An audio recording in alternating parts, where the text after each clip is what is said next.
Hi hello ನಮಸ್ಕಾರ, welcome back to my YouTube channel Divya Mallu vlogs. ಎಲ್ಲರೂ ಹೆಂಗಿದ್ದೀರಾ? ಎಲ್ಲರೂ ಚೆನ್ನಾಗಿರ ಅಂತ ಅನ್ಕೋತೀನಿ. ನಾನು ಕೂಡ ಭಾಳ ಮಸ್ತ್ ಅದೀನಿ. ಏನಪ್ಪ ಇವತ್ತಿನ ರೆಸಿಪಿ ಅಂತಂದ್ರೆ, ನನ್ನ ಹೈ ಪ್ರೋಟೀನ್ ದೋಸೆನ ಯಾವ ಥರ ಮಾಡೋದಂತ ತೋರಿಸ್ಕೊಡಕತ್ತಾರೆ. ಇದು ಆರೋಗ್ಯಕ್ಕೂ ಭಾಳ ಒಳ್ಳೆಯದು ಮತ್ತು ಮಕ್ಕಳು ಟಿಫನ್ ಬಾಕ್ಸಿಗಾಯಿತು, ಬೆಳಗಿನ ನಾಷ್ಟಕ್ಕಾಯಿತು ಭಾಳ ಬೆಸ್ಟ್ ಅಂತಲೇ ಹೇಳ್ಬೋದು. ಇದಕ್ಕೇನು ಜಾಸ್ತಿ ಏನು ಟೈಮು ಹಿಡಿಯೋಂಗಿಲ್ಲ.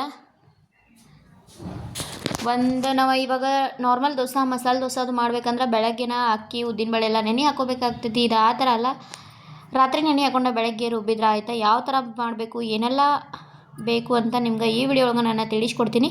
ವಿಡಿಯೋನ ಯಾರು ಸ್ಕಿಪ್ ಮಾಡಿದ ಕೊನೆವರೆಗೂ ನೋಡಿರಿ, ಸಪೋರ್ಟ್ ಮಾಡಿರಿ.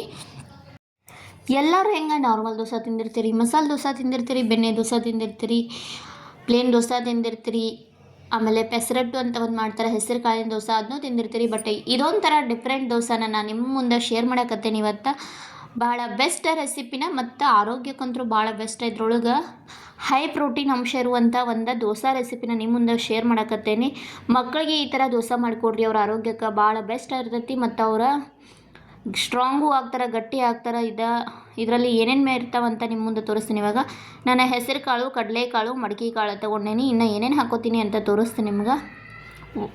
ಒಂದು ಅರ್ಧ ಬೌಲ್ ಆಗುವಷ್ಟು ಹೆಸರು ಕಾಳು, ಒಂದು ಅರ್ಧ ಬೌಲ್ ಆಗುವಷ್ಟು ಮಡಕೆ ಕಾಳು, ಆಮೇಲೆ ಸ್ವಲ್ಪ ಕಡಲೆಕಾಳು, ಆಮೇಲೆ ಸ್ವಲ್ಪ ಅಕ್ಕಿಯನ್ನು ಸೇರಿಸ್ಕೊಳಕತ್ತೀನಿ.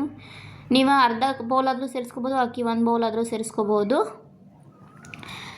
ಮತ್ತು ಇದರೊಳಗೆ ನಾನು ಉದ್ದಿನಬೇಳೆ ಯೂಸ್ ಮಾಡೋಕತ್ತಿಲ್ಲ. ಉದ್ದಿನಬೇಳೆ ಯೂಸ್ ಮಾಡ್ದೆ ನಿಮ್ಗೆ ದೋಸೆನ ಯಾವ ಥರ ಮಾಡೋದಂತ ತೋರ್ಸಕತ್ತೀನಿ. ಇದರೊಳಗೆ ಏನಂದ್ರೆ ನಾವೆಲ್ಲ ಕಾಳುಗಳನ್ನ ಯೂಸ್ ಮಾಡ್ಕೋದ್ರಿಂದ ಎಲ್ಲ ಪ್ರತಿಯೊಂದು ಕಾಳೊಳಗೆ ಹೈ ಪ್ರೋಟೀನ್ ಅಂಶ ಇರ್ತೈತಿ. ಅದಕ್ಕಾಗಿ ನಾನು ಇದನ್ನ ಯೂಸ್ ಮಾಡಕತ್ತೀನಿ. ಮತ್ತು ಸ್ವಲ್ಪ ಶೇಂಗಾ ಕಾಳನ್ನು ಸೇರಿಸ್ಕೊಳಕತ್ತೀನಿ. ನೋಡ್ಬೋದು ನೀವು ಏನೇನು ಹಾಕ್ಕೊಂಡೇನೆ ಅಂತೇಳಿ. ಮಡಕೆ ಕಾಳು, ಹೆಸರು ಕಾಳು, ಕಡಲೆಕಾಳು, ಶೇಂಗಾ ಕಾಳು, ಅಕ್ಕಿ, 5 ಐಟಮ್ನ ಇವಾಗ ಸೇರಿಸ್ಕೊಂಡಿನಿ. ಇನ್ನೊಂದು ಐಟಮ್ನ ಯಾವುದಾದ್ರೂ ಸೇರಿಸ್ಕೋಬೇಕಂತೇಳಿ ನಾನು ಟ್ರೈ ಮಾಡಕತ್ತಿದ್ದೀನಿ. ಅವಾಗ ನಂಗೆ ಫ್ಲ್ಯಾಶ್ ಆಗಿದ್ದ ತೊಗರಿಬೇಳೆ, ಸ್ವಲ್ಪ ತೊಗರಿಬೇಳೆಯನ್ನು ಸೇರಿಸ್ಕೊಳಕತ್ತೀನಿ. ಕಡಲೆಬೇಳೆ ಆದರೂ ಹಾಕ್ಕೋಬೋದು, ನೀವು ಕಡಲೆಕಾಳನ್ನಾದರೂ ಹಾಕ್ಕೋಬೋದು. ನಾನು ಕಡಲೆಕಾಳು ಹಾಕ್ಕೊಂಡಿದ್ನಿ, ಅದಕ್ಕೆ ಸ್ವಲ್ಪ ಇವಾಗ ತೊಗರಿಬೇಳೆ ಹಾಕ್ಕೊಂಡೇನೆ. ಟೋಟಲ್ 6 ಕಾಳುಗಳನ್ನು ಯೂಸ್ ಮಾಡಿ ನಾನು ಪ್ರೋಟೀನ್ ದೋಸೆಯನ್ನು ಯಾವ ಥರ ಮಾಡೋದಂತ ನಿಮ್ಗೆ ತೋರಿಸ್ತೀನಿ. ಇವಾಗ ನಾನು ಎಲ್ಲ ಕಾಳುಗಳನ್ನ ಹಾಕ್ಕೊಂಡೀನಿ. ಇವಾಗಿನ ಸ್ವಲ್ಪ ಅಂದ್ರೆ ಮಿಕ್ಸ್ ಮಾಡೋ ಕಾಳುಗಳೆಲ್ಲ ಒಂದಕ್ಕೊಂದು ಮಿಕ್ಸ್ ಆಗಬೇಕು. ಆ ಥರ ಮಿಕ್ಸ್ ಮಾಡ್ಕೊಂಡು ಇದಾದ್ಮೇಲೆ ನಾವೇನು ಮಾಡೋಣ ಅಂದ್ರೆ ಸ್ವಲ್ಪ ನೀರು ಹಾಕ್ಕೊಳ್ಳೋಣ್ರಿ. ಇವಾಗ ನೀರು ಹಾಕ್ಕೊಂಡು ವಾಶ್ ಮಾಡ್ಕೊಂಡು ಒಂದು ನೈಟೆಲ್ಲ ನಾವು ಇದನ್ನು ಇಡಬೇಕಾಗ್ತೈತಿ. ಫುಲ್ ಒಂದು ನೈಟೆಲ್ಲ ಇವಾಗ ಕಾಳುಗಳೆಲ್ಲ ನೆನಿಬೇಕು. ಅಂದರೆ ನಾಳೆ ಬೆಳಗ್ಗೆ ನೀವು ದೋಸೆ ಮಾಡೋದಿತ್ತಂದ್ರೆ ಇವತ್ತು ರಾತ್ರಿನ ನೆನೆ ಹಾಕ್ಕೊಂಬಿಡ್ರಿ. ಬೆಳಗ್ಗೆ ಹಾಕೋ ಅವಶ್ಯನ ಇಲ್ಲ. ಇವತ್ತು ರಾತ್ರಿ ಹಾಕ್ಕೊಂಡು ಬೆಳಗ್ಗೆ ರುಬ್ಕೊಂಡು ಬೆಳಗ್ಗೆನ ಮಾಡಿದ್ರೆ ನಡಿತೈತಿ. ನೀವು ಎಲ್ಲ ಕಾಳುಗಳ ನೆನೆಯೋಕೆ ಬಿಟ್ಟಿನಿ, ನೆನೆದು ಬಂದ. ಇವಾಗ ನೀವು ನೋಡ್ಬೋದು ಫುಲ್ಲು ನೆನೆದ ಇವಾಗ ಕಾಳುಗಳಂತೂ. ಇವಾಗ ನಾವೇನು ಮಾಡೋಣ ಅಂತಂದರೆ ಇದನ್ನು ರುಬ್ಕೋಬೇಕಾಗ್ತೈತಿ. ಒಂದು ನೈಟೆಲ್ಲ ನಾನು ನೆನೆಸ್ಕೊಂಡನು. ಇವಾಗ ರುಬ್ಕೊಂಡ್ಮೇಲೆ ಇದಕ್ಕೆ ಮತ್ತು ಏನೇನು ಸೇರಿಸ್ಕೋಬೇಕು ಅನ್ನೋದನ್ನ ನಿಮ್ಮ ಮುಂದೆ ಹೇಳ್ತೇನೆ ನಾನು. ಇವಾಗ ಮತ್ತೊಂದು ಸಲ ಮಿಕ್ಸರ್ ಮಾಡ್ಕೋಕ್ಕಿಂತ ಮುಂಚೆ ನಾವೇನು ಮಾಡಬೇಕು, ಚೆನ್ನಾಗಿ ಮತ್ತೆ ತೊಳ್ಕೊಬೇಕಾಗ್ತೈತಿ. ಎಲ್ಲ ತೊಳ್ಕೊಂಡ್ಮೇಲೆ ನಾನು ಇಲ್ಲಿ ನೋಡ್ಬೋದು ನೀವು ಮಿಕ್ಸಿ ಜಾರಿಗೆ ಹಾಕ್ಕೊಳಕತ್ತೀನಿ. ಮಿಕ್ಸಿ ಜಾರ್ ಒಳಗೆ ಹಾಕ್ಕೊಂಡು ಫುಲ್ ದೋಸೆ ಹಿಟ್ಟನ್ನು ಯಾವ ಥರ ರುಬ್ಕೋತೀವೋ ಅದೇ ಥರ ಈ ಹಿಟ್ಟನ್ನು ಕೂಡ ನಾವು ಫುಲ್ ನುಣ್ಣಗೆ ಬರೋ ತನಕ ಏನು ಮಾಡಬೇಕು, ರುಬ್ಕೋಬೇಕಾಗ್ತೈತಿ ಮಿಕ್ಸಿ ಜಾರ್ ಒಳಗೆ.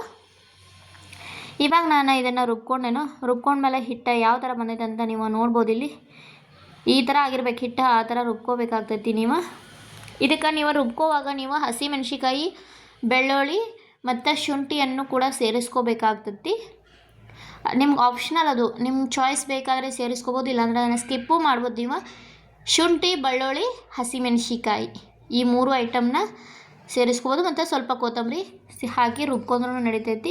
ಇದಾದಮೇಲೆ ನಾನು ಸ್ವಲ್ಪ ರುಚಿಗೆ ತಕ್ಕಷ್ಟು ಉಪ್ಪನ್ನು ಸೇರಿಸ್ಕೊಳಕತ್ತೀನಿ. ಮತ್ತು ಸ್ವಲ್ಪ ಅಂದರೆ ಸ್ವಲ್ಪ ಸೋಡಾನ ಹಾಕ್ಕೊಂಡೀನಿ. ಸೋಡಾನ ನಿಮ್ಗೆ ಆಪ್ಷನಲ್ಲ ಹಾಕೋದಾದ್ರೆ ಹಾಕೋಬೋದು, ಇಲ್ಲಾಂದರೆ ಸ್ಕಿಪ್ಪು ಮಾಡ್ಬೋದು. ಸ್ವಲ್ಪ ಸೋಡಾ ಆಗೈತಿ. ಇವಾಗ ಇದನ್ನೆಲ್ಲ ಏನು ಮಾಡೋಣ ಅಂತಂದ್ರೆ ಮತ್ತೊಂದು ಥರ ಮಿಕ್ಸ್ ಮಾಡ್ಕೊಂಡ್ರಿ. ಇವಾಗ ಫುಲ್ ನೀಟಾಗಿ ಅದ ಹಿಟ್ಟೊಳಗೆ ಉಪ್ಪು ಆಯಿತು, ಸೋಡಾ ಆಯಿತು, ಎಲ್ಲ ನೀಟಾಗಿ ಮಿಕ್ಸ್ ಆಗಬೇಕು. ಅದಕ್ಕಾಗಿ ಚೆನ್ನಾಗಿ ಗರಗರ ಅಂತ ಮಿಕ್ಸ್ ಮಾಡ್ಕೊಂಡು ಇವಾಗ ತವಾ ಕಾದಿದ್ದ ತವಾ ಒಳಗೆ ನಾನು ದೋಸೆನ ಹಾಕಿದ್ದೀನಿ. ಇದಾದಮೇಲೆ ನಾನು ಸ್ವಲ್ಪ ಮೇಲೆ ಎಣ್ಣೆಯನ್ನು ಹಾಕ್ಕೊಳಕತ್ತೀನಿ. ನೀವು ಆಯಿಲ್ ಆದರೂ ಹಾಕ್ಕೋಬೋದು, ಇಲ್ಲಾಂದ್ರೆ ತುಪ್ಪನಾದರೂ ಸೇರಿಸ್ಕೋಬೋದು, ನಿಮ್ಮ ಚಾಯ್ಸ್ ಅದ. ಇವಾಗ ನಾನು ಎಣ್ಣೆ ಹಾಕಿಬಿಟ್ಟು ದೋಸೆನ ಬೇಯಿಸ್ಕೊಳಕತ್ತೀನಿ. ಇವಾಗ ಇದನ್ನೇನು ಮಾಡೋಣ ಅಂದ್ರೆ ಪಲ್ಟಿ ಮಾಡ್ಕೊಂಡ್ರಿ. ಸೈಡಿಂದ ಎಲ್ಲ ಬಿಡಿಸ್ಕೋಬೇಕು ಫಸ್ಟ್. ಇನ್ನೂ ಬೆಂದಿಲ್ಲದ, ಅದಕ್ಕಾಗಿ ಇನ್ನೊಂದು ಸ್ವಲ್ಪ ಬೇಯಲ್ಲಂತ ಬಿಟ್ನಿ. ಮತ್ತು ಇವಾಗ ನೋಡ್ಬೋದು ಕರೆಕ್ಟಾಗಿ ಬಂದೈತಿ. ಇವಾಗ ನಾವು ಎತ್ತಿ ಪಲ್ಟಿ ಮಾಡ್ಕೊಂಡ್ರಿ. ಎಷ್ಟು ನೀಟಾಗಿ ಎದ್ದು ಬಂದೈತೆ ಅಂತ ನೋಡ್ಬೋದು ನೀವು. ದೋಸೆ ಒಂದೊಂದು ಸಲ ದೋಸೆ ಕೆಡ್ತಾವ, ಆದರೆ ಈ ದೋಸೆ ಹಂಗಿಲ್ಲ, ಎಷ್ಟು ಚಂದ ತವಾದಿಂದ ಬಿಟ್ಟು ಬಂದುಬಿಡ್ತಾವ. ಇವತ್ತಿನ ನನ್ನ ದೋಸೆ ರೆಸಿಪಿ ನಿಮಗೆ ಇಷ್ಟ ಆಗಿದ್ರೆ ದಯವಿಟ್ಟು ನನ್ನ ವಿಡಿಯೋಗೆ ಒಂದು ಲೈಕ್ ಕೊಡಿ, ಹಾಗೆ ಕಮೆಂಟ್ ಹಾಕಿ, ಮತ್ತು ನಿಮ್ಮ ಫ್ಯಾಮಿಲಿ ಫ್ರೆಂಡ್ಸ್ಗೂ ಶೇರ್ ಮಾಡಿ, ಮತ್ತು ನೀವು ಈ ಥರ ದೋಸೆನ ಟ್ರೈ ಮಾಡಿರಿ. ಮತ್ತೊಂದು ಹೊಸ ವಿಡಿಯೋಂದಿಗೆ ಸಿಗ್ತೀನಿ. ಅಲ್ಲಿವರೆಗೂ take care, bye bye all, thank you so much.